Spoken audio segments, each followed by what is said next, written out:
बहुत दूर ऊंचे पहाड़ों की गोद में एक छोटा सा जंगल था।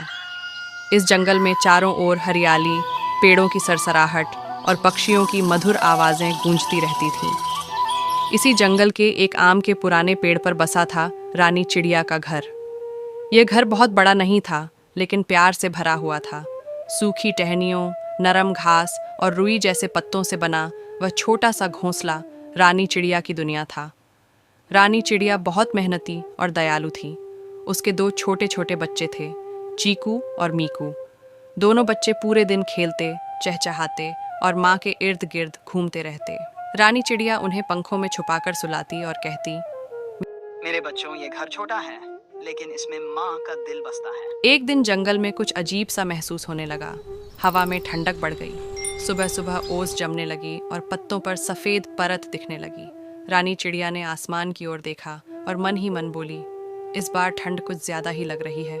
कुछ ही दिनों में हालात और बिगड़ने लगे। रात के समय हवा इतनी ठंडी हो जाती कि पंख कांपने लगते, पेड़ों की डालियाँ ठिठुरने लगीं। फिर एक सुबह ऐसा नज़ारा दिखा जो जंगल ने पहले कभी नहीं देखा था। चिड़िया के घर के पास पत्तों और टहनियों पर हल्की हल्की बर्फ जमने लगी थी। चीकू और मीकू ने जब बर्फ देखी तो पहले तो खुश हो गए। चीकू बोला, माँ, ये सफेद सफेद क्या है? रानी चिड़िया ने उसे सीने से लगाते हुए कहा, क्या ये बर्फ है? बहुत ठंडी होती है। धीरे धीरे बच्चों को ठंड लगने लगी। उनके छोटे छोटे पंख कांपने लगे।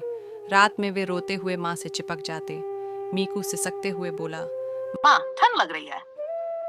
रानी चिड़िया का दिल टूट गया।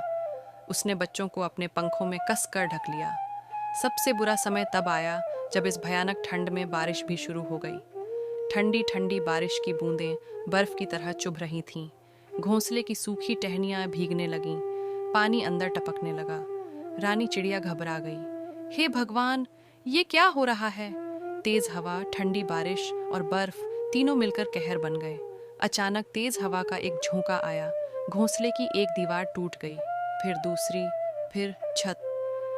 देखते ही देखते रानी चिड़िया का घर टूटने लगा। चीकू और मीकू डर के मारे जोर जोर से रोने लगे। माँ, माँ। रानी चिड़िया ने उन्हें अपनी छाती से लगा लिया, लेकिन खुद भीगती रही, ठिठुरती रही। घर टूटने के बाद रानी चिड़िया बच्चों को लेकर पेड़ की डाल पर बैठ गई। ठंडी बारिश रुकने का नाम नहीं ले रही थी। वह बच्चों को लेकर जंगल में उड़ती रही और सबसे मदद मांगती रही। वह कौए के पास गई। भाई, मेरे बच्चों को बहुत ठंड लग रही है, जरा सा सहारा दे दो। कौवा बोला। मैं खुद मुश्किल में हूँ, माफ कर दो। वह तोते के पास गई। मेरा घर टूट गया है। तोता बोला, मैं कुछ नहीं कर सकता। वह कबूतर, मैना, गिलहरी सबके पास गई, लेकिन कोई भी मदद को आगे नहीं आया। चीकू और मीकू अब रोते रोते थक चुके थे। उनकी आवाज़ भी कमज़ोर पड़ने लगी।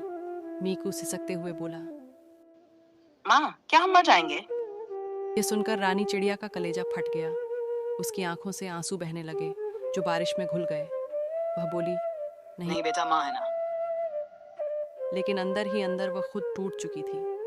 वह रात रानी चिड़िया के जीवन की सबसे भयानक रात थी।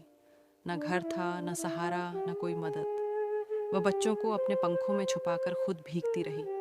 ठंड से उसका शरीर सुन्न पड़ने लगा।